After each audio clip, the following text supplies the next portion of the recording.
ನಮಸ್ಕಾರ ಇತಿಹಾಸ ವಿದ್ಯಾರ್ಥಿಗಳೇ. BA ಪ್ರಥಮ ಸೆಮ್ ವಿದ್ಯಾರ್ಥಿಗಳಿಗಾಗಿ ಮೊನ್ನೆ ನಾನು ವಿಡಿಯೋದಲ್ಲಿ ಇತಿಹಾಸ ಮತ್ತು ಇತರ ಶಾಸ್ತ್ರಗಳೊಂದಿಗಿನ ವಿಷಯಗಳೊಂದಿಗಿನ ಸಂಬಂಧದ ಕುರಿತು ನಿಮಗೆ ಒಂದು ವಿಡಿಯೋ ಹಾಕಿದೆ. ನಾನು ಆ ವಿಷಯದವಾಗಿ ಅಂದರೆ ಇತಿಹಾಸ ಅಂದರೆ ಏನು, ಇತಿಹಾಸದ ಅರ್ಥ, ಇತಿಹಾಸದ ವ್ಯಾಖ್ಯೆಗಳು, ಇತಿಹಾಸದ ವ್ಯಾಪ್ತಿ, ಇತಿಹಾಸದ ಮಹತ್ವ, ಇದರ ಕುರಿತು. ಅಂದರೆ ಇದು ನಿಮಗೆ ಎಕ್ಸಾಮ್ ಪರ್ಪಸ್ ತುಂಬ ಮಹತ್ವವಾದಂಥ ಕ್ವಶನ್ ಆಗಿದೆ. ನಿಮಗಿದು ಹೇಗೆ ಸಿಲೆಬಸಲ್ಲಿ ಬರುತ್ತೆ ಅಂದರೆ ಫಸ್ಟ್ ಯೂನಿಟಲ್ಲಿ 1.1 ಇದರಲ್ಲಿ ಇತಿಹಾಸ ಮತ್ತು ಇತರೆ ಶಾಸ್ತ್ರಗಳೊಂದಿಗಿನ ಸಂಬಂಧ ಅಂತ ತಿಳ್ಕೊಂಡು ನಿಮ್ಗೆ ಬರುತ್ತೆ. ಸೊ ಅದರದ್ದು ನಾನು ಪ್ರಾರಂಭದಲ್ಲಿ ಇಂಟ್ರೊಡಕ್ಷನ್ ಹೇಳಿದೆ, ಇತಿಹಾಸ ಅಂದರೆ ಏನು ಅನ್ನೋದನ್ನು ಹೇಳಿದ್ದೆ, ಇತಿಹಾಸದ ವ್ಯಾಖ್ಯೆಗಳು ಅಂದರೆ ಯಾವ್ಯಾವ ವಿದ್ವಾಂಸರು ಇತಿಹಾಸದ ಕುರಿತು ಏನೇನು ವಾಕ್ಯಗಳನ್ನು ನೀಡಿದ್ದಾರೆ, ಇತಿಹಾಸದ ಪರ್ಟಿಕ್ಯುಲರ್ ಅರ್ಥವೇನು ಅನ್ನೋದನ್ನು ಕೂಡ ಹೇಳಿದ್ದೆ, ಇತಿಹಾಸದ ವ್ಯಾಪ್ತಿಯನ್ನು ಕೂಡ ನಿಮ್ಗೆ ನಾನು ಹೇಳಿದ್ದೆ. ಇತಿಹಾಸದ ಬಗ್ಗೆ ಯಾರ್ಯಾರು ಯಾವ್ಯಾವ ವಾಕ್ಯಗಳನ್ನು ಹೇಳಿದ್ದಾರೆ ಅನ್ನೋದನ್ನು ಕೂಡ ನಾನು ಹೇಳಿದ್ದೆ ನಿಮಗೆ. ಇತಿಹಾಸದ ಮಹತ್ವದ ಕುರಿತು ಈಗ ನಾವು ಇತಿಹಾಸವನ್ನು ಅಧ್ಯಯನ ಮಾಡಲಾರ್ದೇ ಪ್ರಾಚೀನ ಕಾಲದ ಮಾನವನ ಅಧ್ಯಯನ ನಮಗೆ ಸಾಧ್ಯ ಇಲ್ಲ. ಇತಿಹಾಸ ಅಧ್ಯಯನ ಮಾಡಿದಾಗ ಮಾತ್ರ ಮಾನವ ಯಾವ ರೀತಿಯಾಗಿ ಹುಟ್ಟಿದ, ಯಾವ ರೀತಿಯಾಗಿ ವಾಸ ಮಾಡ್ದ, ಯಾವ ರೀತಿಯಾಗಿ ಮುಂದೆ ಬೆಳವಣಿಗೆಯನ್ನು ಕಂಡ, ಯಾವ ರೀತಿ ಹಂತ ಹಂತವಾಗಿ ಬೆಳವಣಿಗೆಯನ್ನು ಹೊಂದಿದ ಅನ್ನೋದನ್ನು ನಾವು ಇತಿಹಾಸದ ಅಧ್ಯಯನದಿಂದ ಮಾತ್ರ ತಿಳ್ಕೊಳ್ಳಿಕ್ಕೆ ಸಾಧ್ಯವಾಗುತ್ತೆ. ಇಲ್ಲ ಅಂತಂದ್ರೆ ಸಾಧ್ಯವಿಲ್ಲ. ಜೊತೆಗೆ ಇತಿಹಾಸದ ಅಧ್ಯಯನಕ್ಕೆ ನಮಗೆ ಆಧಾರಗಳು ಕೂಡ ಅಷ್ಟೇ ಮುಖ್ಯವಾದದ್ದು. ಆಧಾರಗಳು ಇಲ್ಲದೇ ಇದ್ದರೆ ನಮಗೆ ಇತಿಹಾಸದ ಅಧ್ಯಯನ ಸಾಧ್ಯ ಇಲ್ಲ. ಈ ಇತಿಹಾಸ ಪೂರ್ವಕಾಲದ ವಿಷಯ ನಾವು ತಿಳ್ಕೋಬೇಕು ಅಂತಂದ್ರೆ ನಮಗೆ ಆಧಾರಗಳು ಅಂತಂದರೆ ಮಾನವ ಹಿಂದೆ ತಾನು ಉಪಯೋಗಿಸಿದ ವಸ್ತುಗಳ ಅವಶೇಷಗಳು. ಅವು ಮರದ ಸಲಕರಣೆನೇ ಆಗಿರ್ಬೋದು, ಶಿಲಾ ಉಪಕರಣಗಳೇ ಆಗಿರ್ಬೋದು, ಯಾವುದೇ ರೀತಿಯಾದಂಥ ಲಿಖಿತ ಬರವಣಿಗೆ ಇಲ್ಲದೇ ಇರುವಂಥ ಮಾನವನ ಅವಶೇಷಗಳನ್ನು ಅಧ್ಯಯನ ಮಾಡಿಬಿಟ್ಟು ಮಾನವ ಯಾವ ರೀತಿ ವಾಸ ಮಾಡಿದ, ಯಾವ್ಯಾವ ಸಲಕರಣೆಗಳನ್ನು ಅಂತ ಉಪಯೋಗ ಮಾಡಿದ ಅನ್ನೋದನ್ನು ಇತಿಹಾಸ ಪೂರ್ವಕಾಲದ ಒಂದು ಅಧ್ಯಯನದಲ್ಲಿ ನಾವು ಮಾಡ್ತೀವಿ. ಇವು ಕೂಡ ನಮಗೆ ಆಧಾರಗಳೇ.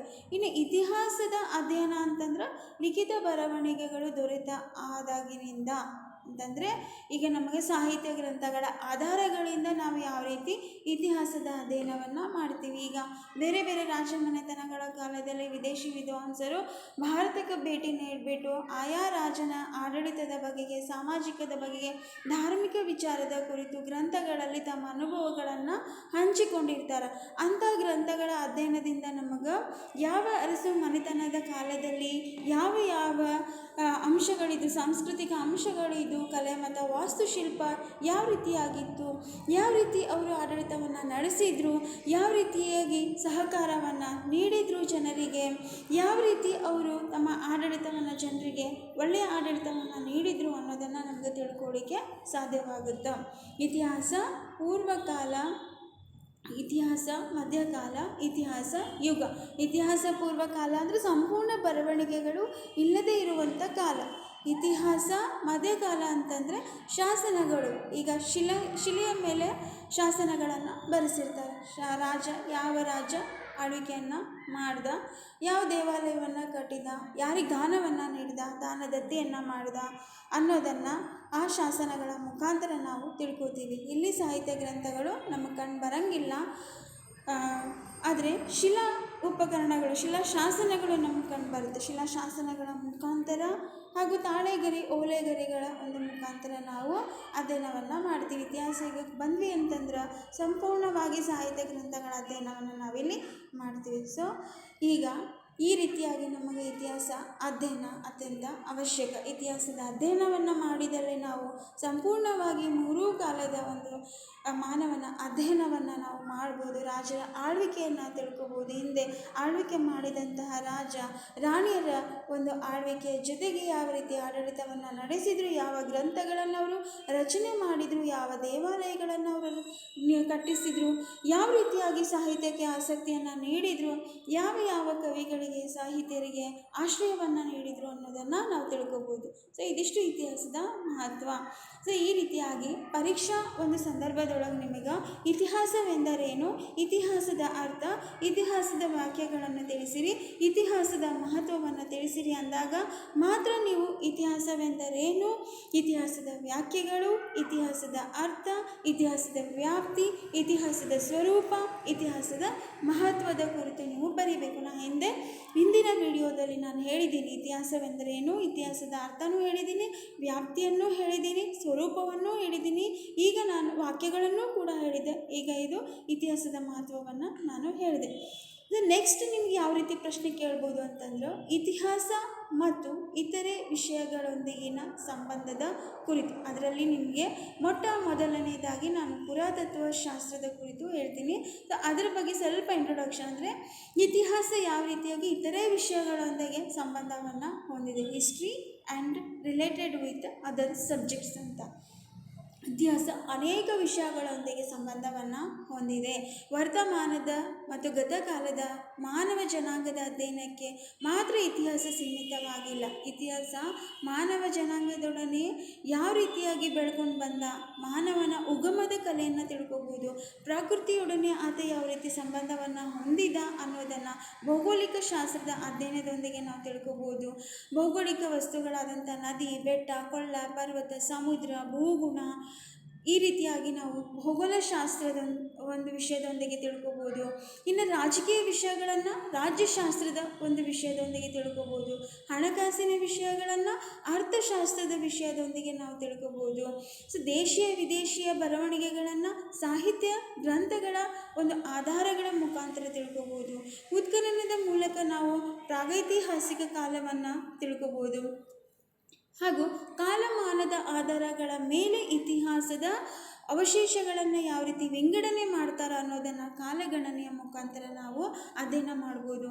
ಶಾಸನಶಾಸ್ತ್ರ, ನಾಣ್ಯಶಾಸ್ತ್ರವೂ ಕೂಡ ಇತಿಹಾಸದೊಂದಿಗೆ ಯಾವ ರೀತಿ ಸಂಬಂಧಗಳನ್ನು ಹೊಂದಿವೆ ಅನ್ನೋದನ್ನು ಕೂಡ ನಾವು ಅಧ್ಯಯನವನ್ನು ಮಾಡ್ಬೋದು. ಸೊ ಈ ರೀತಿಯಾಗಿ ಇತಿಹಾಸ ರಾಜ್ಯಶಾಸ್ತ್ರ, ಭೂಗೋಳಶಾಸ್ತ್ರ, ಅರ್ಥಶಾಸ್ತ್ರ, ನಾಣ್ಯಶಾಸ್ತ್ರ, ಶಾಸನಶಾಸ್ತ್ರ, ಕಾಲಮಾನ, ಪುರಾತತ್ವ ಶಾಸ್ತ್ರದೊಂದಿಗೆ ಅನೇಕ ರೀತಿಯಾದಂಥ ಸಂಬಂಧಗಳನ್ನು ಹೊಂದಿದೆ.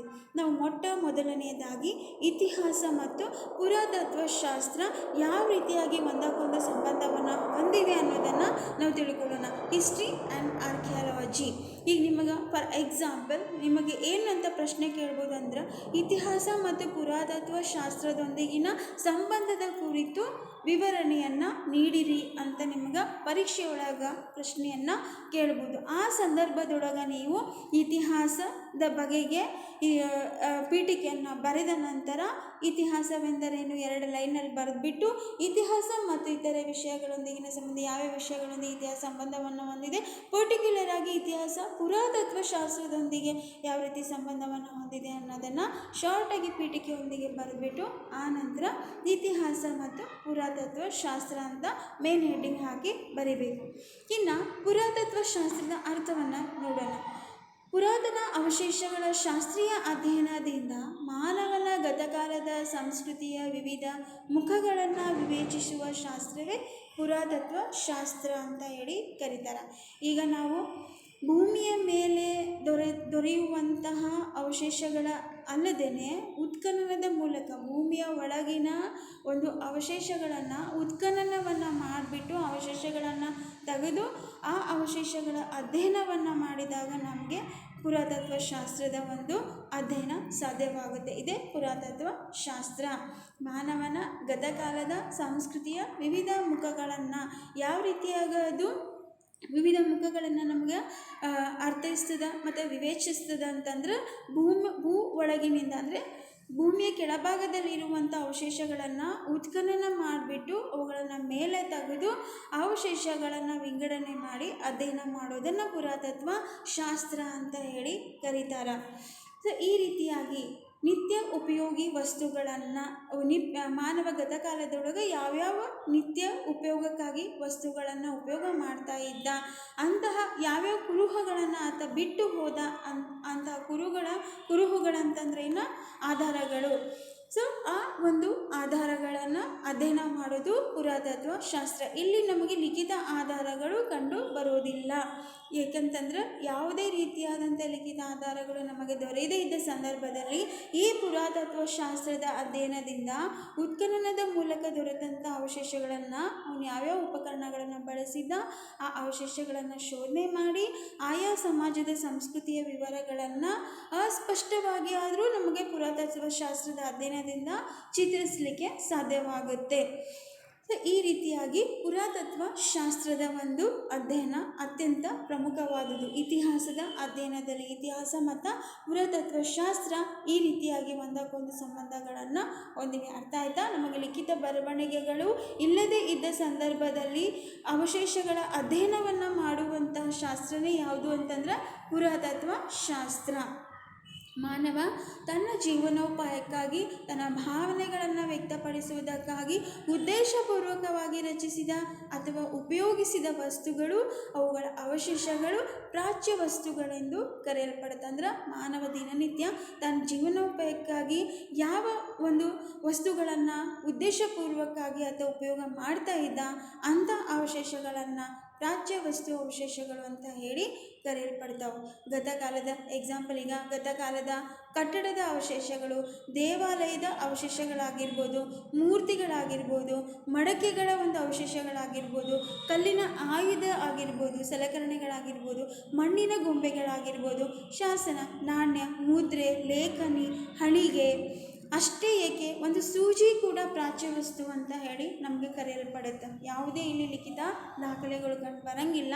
ಸೊ ಲಿಖಿತ ದಾಖಲೆಗಳು ಇಲ್ಲದೇ ಇರುವಂಥ ಕಾಲದೊಳಗೆ ಕಂಡುಬರುವಂಥ ಅವಶೇಷಗಳು ಉದಾಹರಣೆ ಅಂತಂದ್ರೆ ದೇಗುಲದ ಅವಶೇಷಗಳಾಗಿರ್ಬೋದು, ಮಡಕೆಯ ಅವಶೇಷಗಳಾಗಿರ್ಬೋದು, ಪ್ರತಿಮೆಯ ಅವಶೇಷಗಳಾಗಿರ್ಬೋದು, ಆಯುಧ ಸಲಕರಣೆಯ ಅವಶೇಷಗಳಾಗಿರ್ಬೋದು, ಮಣ್ಣಿನ ಗೊಂಬೆಗಳಾಗಿರ್ಬೋದು, ಈ ಎಲ್ಲ ಒಂದು ಸೂಜಿ ಕೂಡ ಪ್ರಾಚ್ಯ ವಸ್ತು ಅವಶೇಷ ಅಂತ ಹೇಳಿ ಅದನ್ನು ಕರೆಯಲ್ಪಡುತ್ತೆ. ಇವೆಲ್ಲ ಮಾನವನ ಇತಿಹಾಸ ಸಂಸ್ಕೃತಿಯ ಕಲೆಯನ್ನು ನಮಗೆ ತಿಳ್ಕೊಳ್ಳಿಕ್ಕೆ ಅತ್ಯಂತ ಸಹಾಯಕವಾಗುತ್ತೆ.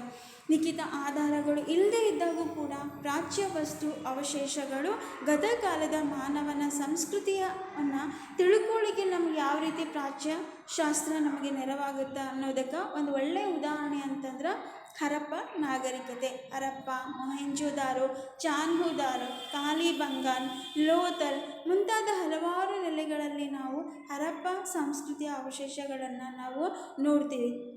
ಅಲ್ಲಿಯ ಒಂದು ಉತ್ಖನನದಿಂದ ಅಲ್ಲಿರುವಂಥ ವಿಶಾಲವಾದಂಥ ಕೋಟೆಗಳು, ವಿಶಾಲವಾದಂಥ ರಸ್ತೆಗಳು, ಬೃಹತ್ ಗಾತ್ರದ ಕಟ್ಟಡಗಳು, ಬೀದಿಗಳು, ಆಯುಧೋಪಕರಣಗಳು, ತಾಮ್ರದ ಮಡಕೆಯ ಪಾತ್ರೆ, ಪರಡಿಗಳು, ಮಣ್ಣಿನ ಗೊಂಬೆಗಳು, ಲಿಪಿಯುಳ್ಳ ಮುದ್ರೆಗಳು, ಆಭರಣ, ಇನ್ನು ಸಹಸ್ರಾರು ವಸ್ತು ವಿಷಯಗಳು ನಮಗೆ ಬೆಳಕಿಗೆ ಬಂದಿವೆ. ಇವೆಲ್ಲಗಳ ಅಧ್ಯಯನದಿಂದ, ಈ ಎಲ್ಲ ಪ್ರಾಚ್ಯ ವಸ್ತು ಅವಶೇಷಗಳ ಅಧ್ಯಯನದಿಂದ ಈಗಿರುವಂಥ ಪ್ರಸ್ತುತ ನಗರೀಕರಣದ ವ್ಯವಸ್ಥೆ ಈ ಹಿಂದೆನೇ ಹರಪ್ಪ ನಾಗರಿಕತೆಯೊಳಗೆ ಕ್ರಿಸ್ತಶಕ 3000 ಪೂರ್ವದಲ್ಲಿಯೇ ಇತ್ತು ಅನ್ನೋದನ್ನು ನಮಗೆ ಕಂಡುಬರುತ್ತೆ. ಸೊ ಇದೆಲ್ಲ ನಮ್ಗೆ ಎದರಿಂದ ಸಾಧ್ಯವಾಯಿತು? ಪುರಾತತ್ವ ಶಾಸ್ತ್ರದ ಒಂದು ಶಾಸ್ತ್ರೀಯ ಅಧ್ಯಯನದಿಂದ ನಮಗೆ ಮಾತ್ರ ಇತಿಹಾಸದ ಅಧ್ಯಯನ ಸರಿಯಾದ ಒಂದು ಸರಾಗವಾದ ರೀತಿಯೊಳಗೆ ಆಗುತ್ತೆ. ಸೊ ಇಲ್ಲಿ ನಾವು ಕಂಡ್ಕೋಬೋದು ಇತಿಹಾಸ ಮತ್ತು ಪುರಾತತ್ವ ಶಾಸ್ತ್ರ ಯಾವ ರೀತಿ ಒಂದಕ್ಕೊಂದು ಸಂಬಂಧವನ್ನು ಹೊಂದಿವೆ ಅನ್ನೋದು. ಸೊ ಗ್ರೀಸ್, ಮೆಸೊಪೊಟೇಮಿಯಾ ಅಂತ ಇತರೆ ಒಂದು ಪ್ರದೇಶಗಳಲ್ಲಿಯೂ ಕೂಡ ಆ ಪ್ರದೇಶಗಳ ಸಂಸ್ಕೃತಿ ಮತ್ತು ನಾಗರಿಕತೆಗಳ ಒಂದು ಅಧ್ಯಯನಕ್ಕೆ ನಮಗೆ ಅಲ್ಲಿ ದೊರಕಿರುವಂಥ ಪ್ರಾಚ್ಯ ಅವಶೇಷಗಳು ಅಧ್ಯಯನಗಳು ಮಾತ್ರ ಆಧಾರವಾಗಿವೆ. ಅಲ್ಲಿರುವಂಥ ಅವಶೇಷಗಳ ಒಂದು ಆಧಾರಗಳಿಂದ ನಾವು ಅಲ್ಲಿಯ ಸಂಸ್ಕೃತಿ, ಗ್ರೀಸ್, ಮೆಸೊಪೊಟೇಮಿಯಾಗಳ ಸಂಸ್ಕೃತಿ, ನಾಗರಿಕತೆಯನ್ನು ನಾವು ಅಧ್ಯಯನ ಮಾಡ್ತೀವಿ. ಸೊ ಲಿಪಿಯ ಉಗಮಕ್ಕಿಂತ ಮುಂಚಿನ ಅಂದರೆ ಇತಿಹಾಸ ಪೂರ್ವ ಅಥವಾ ಪ್ರಾಗೈತಿಹಾಸಿಕ ಯುಗದ ದೀರ್ಘಕಾಲ ಮಾನವನ ಸಂಸ್ಕೃತಿ ವಿಕಾಸವನ್ನು ಅರಿತುಕೊಳ್ಳಲು ನಮಗೆ ಪುರಾತತ್ವ ಶಾಸ್ತ್ರ ಮುಖ್ಯ ಸಾಧನವಾಗಿದೆ. ಲಿಪಿಯ ಉಗಮ ಆಗಿರಲಿಲ್ಲ. ಲಿಪಿಯ ಉಗಮಕ್ಕಿಂತ ಪೂರ್ವದಲ್ಲಿ ಪ್ರಾಗೈತಿಹಾಸಿಕ ಯುಗದ ದೀರ್ಘಕಾಲದ ಮಾನವ ಸಂಸ್ಕೃತಿ ವಿಕಾಸವನ್ನು, ಮಾನವ ಯಾವ ರೀತಿ ಬೆಳ್ಕೊಂಡು ಬಂದ ಅವನ ಬೆಳವಣಿಗೆಯನ್ನು ತಿಳ್ಕೊಳ್ಳೋದು ನಮಗೆ ಪುರಾತತ್ವ ಶಾಸ್ತ್ರ ಒಂದು ಮುಖ್ಯ ಸಾಧನ ಆಗಿದೆ ಅಂತ ಹೇಳ್ಬೋದು. ಈ ಸಿಂಧು ನಾಗರಿಕತೆಗಳು ಕೆಲವೊಂದು ಲಿಪಿಗಳು ಕಂಡು ಬಂದಿದ್ದಾವೆ, ಬಟ್ ಅದನ್ನು ಯಾರೂ ಇಲ್ಲಿ ತನಕ ಓದಲಿಲ್ಲ. ಮುಂದೆ ನಮಗೆ ಅಶೋಕನ ಶಾಸನಗಳ ಒಂದು ಅಧ್ಯಯನದಿಂದ ಮಾತ್ರ ಇತಿಹಾಸದ ಅಧ್ಯಯನ ಮುಂದೆ ನಮಗದು ತಿಳ್ಕೊಳ್ಳಿಕ್ಕೆ ಸಾಧ್ಯವಾಗುತ್ತೆ. ಬಟ್ ಇನ್ನೂ ಇಲ್ಲಿ ತನಕನೂ ಕೂಡ ಯಾರು ಸಿಂಧೂ ನಾಗರಿಕತೆ ಲಿಪಿಯ ಒಂದು ಅಧ್ಯಯನವನ್ನು ಮಾಡಲಿಕ್ಕೆ ಇಲ್ಲಿಯವರೆಗೂ ಸಾಧ್ಯವಾಗಿಲ್ಲ. ಸೊ ಇದು ಏನಂತ ಕರೆಯಲಾಗುತ್ತೆ, ಪುರಾತತ್ವ ಶಾಸ್ತ್ರದ ಅಧ್ಯಯನ ಲಿಪಿಯ ಉಗಮಕ್ಕಿಂತ ಪೂರ್ವದಲ್ಲಿ, ಲಿಖಿತ ದಾಖಲೆಗಳಿಂದ ಪೂರ್ವದಲ್ಲಿ ಏನು ನಾವು ಅಧ್ಯಯನವನ್ನು ಮಾಡ್ತೀವಿ ಮಾನವನ ನಾಗರಿಕತೆಯನ್ನು, ಆ ನಾಗರಿಕತೆಯ ಇತಿಹಾಸ ಪೂರ್ವಕಾಲ ಅಥವಾ ಪ್ರಾಚ್ಯ ವಸ್ತು ಶಾಸ್ತ್ರೀಯ ಅಧ್ಯಯನ ಅಂತ ಹೇಳಿ ಇದು ಕರೆಯಲ್ಪಡ್ತದೆ. ಸೊ ಈ ಪ್ರಾಚ್ಯ ಶಾಸ್ತ್ರದ ಬಗೆಗೆ, ಪುರಾತತ್ವ ಶಾಸ್ತ್ರದ ಬಗೆಗೆ ಕೆಲವರು ವಾಕ್ಯಗಳನ್ನು ಕೂಡ ನೀಡಿದ್ದಾರೆ, ಕೆಲವೊಬ್ಬರು ಇತಿಹಾಸ ವಿದ್ವಾಂಸರು. ಅದರಲ್ಲಿ ಗ್ರಹಾಂ ಕಾರ್ಕ್ ಎಂಬ ವಿದ್ವಾಂಸ ಏನು ಹೇಳ್ತಾನಂತಂದ್ರೆ, ಗತಕಾಲದ ಇತಿಹಾಸದ ಪುನರಚನೆಗಾಗಿ ಪ್ರಾಚ್ಯ ವಸ್ತು ಶಾಸ್ತ್ರೀಯ ಅಧ್ಯಯನವೇ ಪುರಾತತ್ವ ಶಾಸ್ತ್ರ. ಗತಕಾಲದ ಇತಿಹಾಸದ ಪುನರಚನೆಗಾಗಿ ಅಂದರೆ ಹಿಂದಿನ ಕಾಲದ ಒಂದು ಇತಿಹಾಸವನ್ನು ಪುನರಚನೆ ಮಾಡೋದಕ್ಕಾಗಿ ಪ್ರಾಚ್ಯ ವಸ್ತುಗಳ ಶಾಸ್ತ್ರೀಯ ಅಧ್ಯಯನವೇ ಏನು ಮಾಡ್ತೀವಿ, ಅದೇ ಪುರಾತತ್ವ ಶಾಸ್ತ್ರ ಅಂತ ತಿಳ್ಕೊಂಡು ಗ್ರಹಾಂ ಕ್ಲಾರ್ಕ್ ಎಂಬ ವಿದ್ವಾಂಸ ಹೇಳ್ತಾನೆ. ಮತ್ತೊಬ್ಬ ವಿದ್ವಾಂಸ ಏನು ಹೇಳ್ತಾನಂದ್ರೆ HD ಸಂಕಾಲಿಯ. ಇವ್ರು ಏನು ಹೇಳ್ತಾರಂತಂದ್ರೆ, ಮಾನವ ಭೂಮಿಯ ಮೇಲೆ ಕಾಣಿಸಿಕೊಂಡಾಗಿನಿಂದಲೂ, ಮಾನವ ಯಾವಾಗ ಭೂಮಿಯ ಮೇಲೆ ಕಾಣಿಸ್ಕೊಂಡ ಅವಾಗಿನಿಂದಲೂ ಅವನು ಕಾಲಾನುಕ್ರಮದಲ್ಲಿ ಬಿಟ್ಟು ಹೋದಂಥ ವಸ್ತುಗಳ ಒಂದು ಅಧ್ಯಯನದಿಂದ ಮಾನವನ ಇತಿಹಾಸದ ನಿರ್ಮಾಣದ ಯತ್ನವೇ ಪುರಾತತ್ವ ಶಾಸ್ತ್ರ. ಮಾನವ ಯಾವಾಗ ಭೂಮಿ ಮೇಲೆ ಕಾಣಿಸ್ಕೊಂಡ ಅಲ್ಲಿಂದ ಹಿಡಿದು ಕಾಲಾನುಕ್ರಮದಲ್ಲಿ ಅವ ಬಿಟ್ಟು ಹೋದಂಥ ವಸ್ತುಗಳ ಅಧ್ಯಯನವನ್ನು ಮಾಡಿದಾಗ ಆ ಅಧ್ಯಯನದಿಂದ ಮಾನವನ ಇತಿಹಾಸದ ನಿರ್ಮಾಣವನ್ನು ಮಾಡಲಿಕ್ಕೆ ಏನು ಪ್ರಯತ್ನ ಮಾಡ್ತದೆ ಅದೇ ಪುರಾತತ್ವ ಶಾಸ್ತ್ರ ಅಂತ ತಿಳ್ಕೊಂಡು HD ಸಂಕಾಲಿಯ ಅವರು ವಾಕ್ಯವನ್ನು ಹೇಳಿದರು. ಸೊ ಈ ಎರಡೂ ವಾಕ್ಯಗಳನ್ನು ಕಂಪಲ್ಸರಿ ಪರೀಕ್ಷೆಯೊಳಗೆ ನೀವು ಬರಿಬೇಕು. ಅವ್ರ ಹೆಸರುಗಳನ್ನು ಬರೆದು ಇನ್ವರ್ಟೆಡ್ ಕಾಮ ಹಾಕಿಬಿಟ್ಟು ಅವ್ರು ಏನು ವಾಕ್ಯವನ್ನು ನೀಡಿದ್ದಾರೆ, ಪುರಾತತ್ವ ಶಾಸ್ತ್ರ ಅಂದರೆ ಏನು ಅನ್ನೋದನ್ನು ಬರಿಬೇಕು. ಸೊ ಈ ರೀತಿಯಾಗಿ ಪುರಾತತ್ವ ಶಾಸ್ತ್ರದ ಅಧ್ಯಯನ ಮಾನವ ಇತಿಹಾಸದ ಯಾವುದೊಂದು ವಿಶಿಷ್ಟ ಅವಧಿಗಾಗಲಿ, ಪ್ರದೇಶಕ್ಕಾಗಲಿ ಅಥವಾ ಜನಾಂಗಕ್ಕಾಗಲಿ ಸೀಮಿತವಾಗಿಲ್ಲ. ಮಾನವನು ಪ್ರಾಣಿ ಜಗತ್ತಿನಿಂದ ಬೇರ್ಪಟ್ಟು ನೇರವಾಗಿ ನಡೆಯಲು ನಿಶ್ಚಿತ ರೂಪ ರೇಷೆಗಳಿಗೆ ಅನುಗುಣವಾಗಿ ಸಲಕರಣೆಗಳ ನಿರ್ಮಾಣ ಕಾರ್ಯದಲ್ಲಿ ಪ್ರವೃತ್ತನಾದಾಗಿನಿಂದ ತೀರಾ ಇತ್ತೀಚಿನ ಅವಧಿಯವರೆಗಿನ ಜನಜೀವನದ ಪರಿಯನ್ನು ಅರಿತುಕೊಳ್ಳುವುದು ಪುರಾತತ್ವ ಶಾಸ್ತ್ರದ ಉದ್ದೇಶವಾಗಿದೆ. ಮಾನವನ ಒಂದು ಇತಿಹಾಸ ಯಾವುದೇ ಒಂದು ವಿಶಿಷ್ಟ ಅವಧಿ ಅಥವಾ ಯಾವುದೇ ಒಂದು ಪ್ರದೇಶಕ್ಕೆ ಸೀಮಿತವಾಗಿಲ್ಲ. ನಾವು ಯಾವ ರೀತಿ ಉತ್ಖನನವನ್ನು ಮಾಡ್ತಾ ಹೋಗ್ತೀವಿ, ಯಾವ ರೀತಿ ನಾವು ಸಂಶೋಧನೆಯನ್ನು ಮಾಡ್ತಾ ಹೋಗ್ತೀವಿ, ಆ ಪ್ರದೇಶದಲ್ಲಿ ವಿಸ್ತಾರತೆಯನ್ನು ನಾವು ಇತಿಹಾಸದ ವಿಸ್ತಾರತೆಯನ್ನು ನಾವು ಕಾಣ್ತಾ ಹೋಗ್ತೀವಿ. ಸೊ ಪುರಾತತ್ವ ಶಾಸ್ತ್ರದ ಅಧ್ಯಯನ ಒಂದು ಯಾವುದೇ ಒಂದು ಅವಧಿ, ಇಂಥದೇ ಟೈಮ್ಗಾಗಲಿ ಇಂಥದೇ ಪ್ರದೇಶಕ್ಕಾಗಲಿ ಅದು ಸೀಮಿತ ಆಗಿಲ್ಲ. ಮಾನವ ಪ್ರಾಣಿ ಜಗತ್ತಿನಿಂದ ಬೇರ್ಪಟ್ಟು ನೇರವಾಗಿ ನಡೆಯಲು ಮತ್ತು ನಿಶ್ಚಿತ ರೂಪ ರೇಷೆಗಳಿಗೆ ಅನುಗುಣವಾಗಿ ಆಯುಧಗಳ ಒಂದು ನಿರ್ಮಾಣ ಕಾರ್ಯದಲ್ಲಿ ಪ್ರವೃತ್ತನಾಗಿ ಇತ್ತೀಚಿನವರೆಗೂ ಜನಜೀವನದ ಪರಿಯನ್ನು ನಮಗೆ ಅರಿತುಕೊಳ್ಳಲು ಸಹಾಯ ಮಾಡುವುದೇ ಪುರಾತತ್ವ ಶಾಸ್ತ್ರ. ಮತ್ತು ಅದೇ ಉದ್ದೇಶ ಕೂಡ ಪುರಾತತ್ವ ಶಾಸ್ತ್ರದ ಒಂದು ಉದ್ದೇಶ ಕೂಡ ಆಗಿದೆ ಅಂತ ತಿಳ್ಕೊಂಡು ಈ ಎಲ್ಲ ಸಂಗತಿಗಳನ್ನು ಗಮನದಲ್ಲಿಟ್ಕೊಂಡು ಪುರಾತತ್ವ ಶಾಸ್ತ್ರದ ವಾಕ್ಯವನ್ನು ನಾವು ಈ ರೀತಿಯಾಗಿ ಹೇಳ್ಬೋದು. ಸೊ ಇದರ ಮುಂದಿನ ಭಾಗವನ್ನು ಮುಂದಿನ ವಿಡಿಯೋದಲ್ಲಿ ನಾನು ನಿಮಗೆ ತಿಳಿಸಿಕೊಡ್ತೇನೆ. ಧನ್ಯವಾದಗಳು.